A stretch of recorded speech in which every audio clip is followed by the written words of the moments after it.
అలాంటి అభిమన్యుడు యుద్ధ రంగంలో ప్రవేశించి పద్మవ్యూహాన్ని ఛేదించాడు.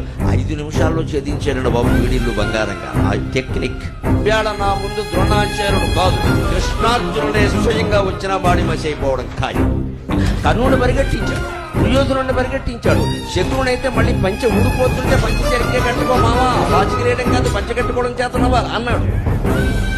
అందరినీ దుశ్శాసనుడిని పరాజయం పాలు చేశాడు. ధృతరాష్ట్రుడికి స్టోరీ వింటుంటే ఆశ్చర్యమైంది, వీడిలా ఉంటే వీడు బాబేలా ఉంటాడు. అఖండమైన పరాక్రమం. పైగా వాళ్ళందరూ ఒక్కసారి వచ్చినప్పుడు కూడా ఎదిరించాడు.